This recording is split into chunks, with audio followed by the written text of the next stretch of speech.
女生只是不小心翻開了同學的日記，不料卻因此招來了最惡毒的詛咒。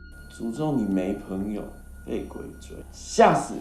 沒想到這句話一語成讖，第二天趙佳琪就在學校裡碰到了不該淨的東西。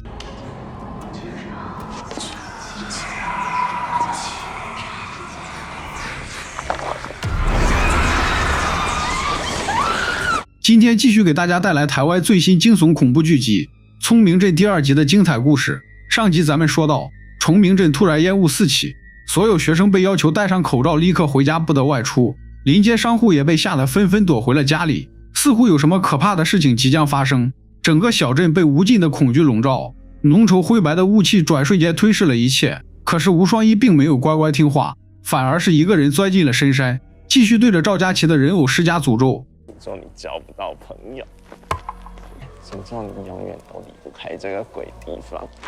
周圍樹上還有更多一模一樣的人偶，上面寫着很多同學的名字，似乎整個班級都遭到了吴雙一的诅咒。就在這時，他猛然發現，所有人偶裡面唯獨少了張磊的名字。不等有所反應，身後突然傳來了空靈的呼喊聲：吴雙一，想要有人陪你玩嗎？对方被一股濃郁的陰氣籠罩，似乎是在向我們表明，神秘失蹤的張磊已經遭遇了不測。隨後鏡頭一轉，來到了趙佳琪這邊。等他再次睜開眼時，周圍的怨靈已經消失不見。他甚至開始懷疑，剛才發生的一幕是不是自己的幻覺。女生捂住口鼻，慌忙朝着家裡走去，卻再次聽到迷霧中傳出了陣陣的低聲細語。緊接着，一個渾身裹滿陰氣的男生與他擦肩而過。不知道出於什麼目的，趙佳琪竟然鬼使神差跟了上去，跟着對方一路走進了密林深處。此時鎮長的手下已經找到了山中起煙的原因。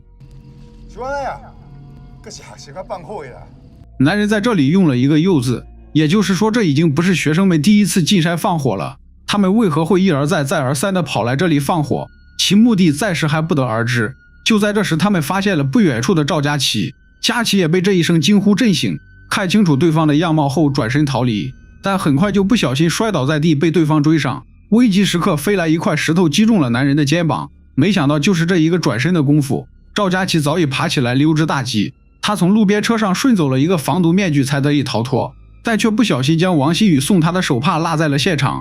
接連發生的怪事讓他意識到了小鎮的恐怖，回家後就吵鬧着要離開這裡。這個地方有問題，學校裡面很多怪事，外面的證明也很可怕，我不想待在這裡了，我們馬上走，現在就走。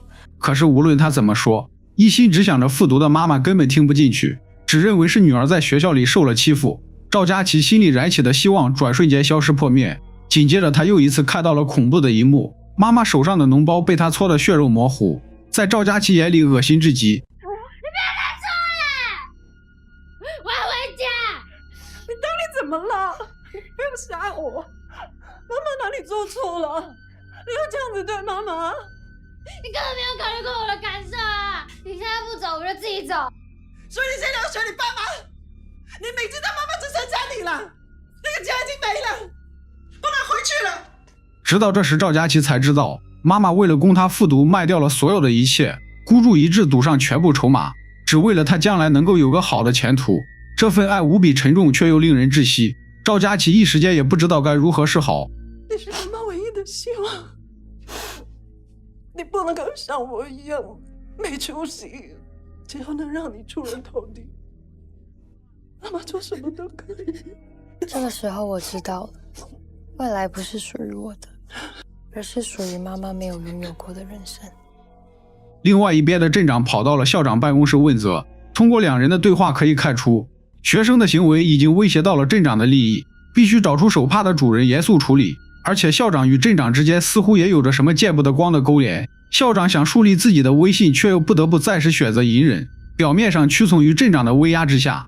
你上好把我找出來是什麼人做的，若無我自己來抓人。你現在立刻通知所有的班主任到我辦公室來。時間很快來到了第二天，眼看自己的哭鬧沒有起到絲毫作用，趙佳琪不得不接受殘酷的現實，留下來好好讀書，做個媽媽眼中的乖宝寶。現在他只希望時間可以加速流逝，待在這裡的每一分每一秒都是煎熬，考上媽媽心目中的醫學專業，他們就可以徹底擺脫這裡的一切。而另外一邊的吳雙一，此此时此刻正在想着怎麼捉弄新來的同學。鏡頭環顧四周，房間裡到處都是詭異的人偶娃娃和密密麻麻的鐵釘，完全不像是一個正常人居住的環境。學校門口依舊像往常一樣嘈雜喧囂，但在趙佳琪心裡卻激不起任何的波瀾。他正在被慢慢的同化為一台學習機器。鏡頭再次給到了陳書亮，原來昨天下午是他幫助趙佳琪成功脫離了困境。結合警報響起前教室裡的畫面，以及陳書亮身上的偽裝，不難看出山裡那場大火應該是出自於他的手筆。隨後班主任氣急敗壞地走進了教室。誰的手帕掉了？那有人知道這手帕是誰的嗎？如果是我們班的，現在就說出來！嚇得王新宇趕忙把同款的便當袋塞進書包，不料這一幕恰好被後排的男生看到。下課後兩人悄悄躲進了衛生間。趙佳琪想主動自首，卻被王新宇阻攔。這裡的學生只會埋頭讀書，根本不會有人發現這個小細節。主動承認錯誤只會讓所有人跟着受罰。但是令他們沒有想到的是，那名男生竟然偷偷跑去告密，還妄想從班主任那裡換取一定的好處。豈料班主任根本不吃這一套，不准說出去，不要讓我在康教授面前丟臉。很快到了中午放學，趙佳琪的便當裡出現了一隻肥碩的雞母蟲。王新宇看旁邊的吳雙一笑得一臉猥瑣，馬上就猜到是他在私下搞鬼。可趙佳琪卻一點都不害怕，反而把蟲子輕輕包起來放進了鉛筆盒。王新宇奪過吳雙一的便當拿給趙佳琪，沒想到裡面竟然藏了一隻癩蛤蟆。這個死變態給我站住！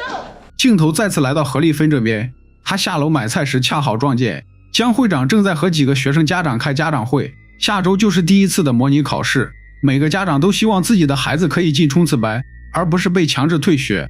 他們會時不時的聚在一起，討論該怎麼幫孩子們提高學習成績。隨後何麗芬在菜市場遇到了傅春華，我們從傅春華口中得知，江會長的女兒江文月學習成績很好，於是就自發成立了一個優秀學生家長會，把自以為是的學習方法分享給大家，享受着大家的恭維與吹捧，完全是為了滿足他自己的虛榮心而已。江文月，他是那種每個人都想多看兩眼的人。他來崇明的原因不是他不好，而是他不夠好。每個人都想要當他，考到他的成績，長着他的美貌。不過沒有人知道，在越潔白的地方，一個小小的灰塵就顯得越明顯。當天下午放學，趙佳琪發現鎮長的那些手下正在學校門口挨個檢查過往的學生，試圖找到那條手帕的主人，或者說是在山裡放火的人。陳書亮急中生智跑過來拆住趙佳琪，讓他偽裝成腳部受傷的樣子，並小聲交代他昨天起霧的時候一直待在家裡，由自己和王新宇為他作證，希望可以蒙混過關。沒想到男人還是一把將其推倒，只為驗證趙佳琪是不是在假裝受傷。好在班主任及時趕到，證明趙佳琪在罰跑的時候被同學推倒，3個人才得以順利脫身。離開學校後，趙佳琪並沒有第一時間回家，而是跑去樹林裡埋掉了那條雞母蟲。你以後要小心一點哦，不要再被別人抓到了。等你以後長大了，你就可以自由自在的飛了，想去哪就去哪。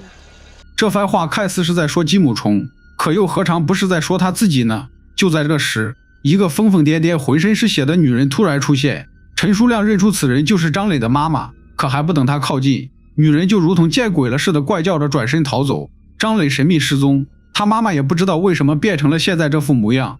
似乎所有的一切都與這個小鎮的秘密有關。他怎麼會變這樣？你不要知道比較好。你可以告訴我嗎？我不會跟別人說的。你別再問了。總之離那些證明遠一點，然後自己一個人不要靠近這邊的樹林。兩人準備離開時，無意中在樹上看到了寫有張磊名字的人偶。即便他已經失蹤多日，但陳書亮並不打算就此放棄，無論如何都要找到失蹤的好兄弟。隨後鏡頭一轉，來到了深夜。陳書亮和張磊從一片火光之中跑了出來，他們兵分兩路，朝着不同的方向狂奔而去，只為甩掉後面緊追不捨的鎮民。張磊在樹林中看到了一個熟悉的背影。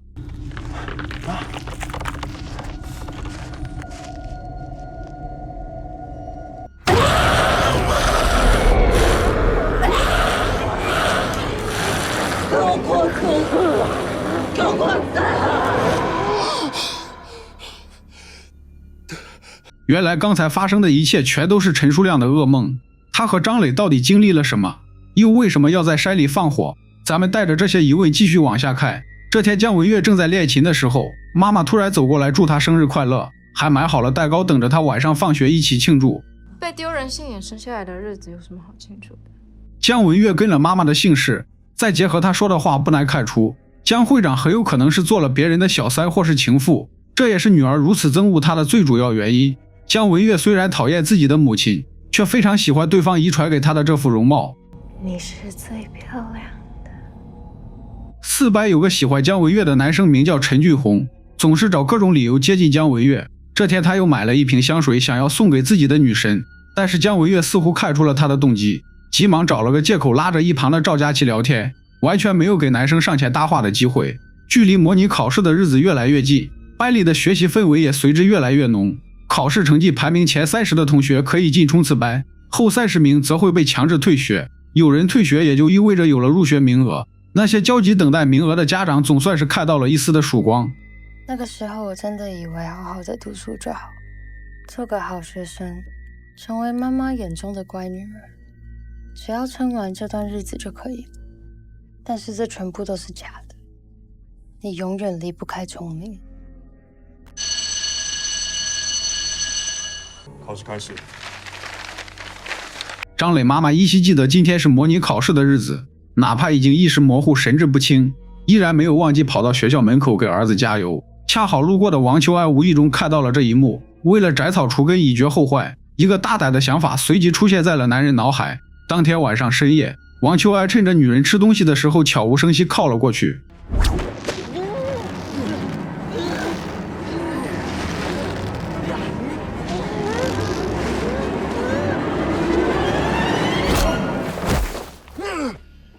就在男人準備下死手的時候，突然發現女人的脖子上竟然長出了一棵血玉樹的小樹苗。男人抑制不住內心的激動，狂笑不止。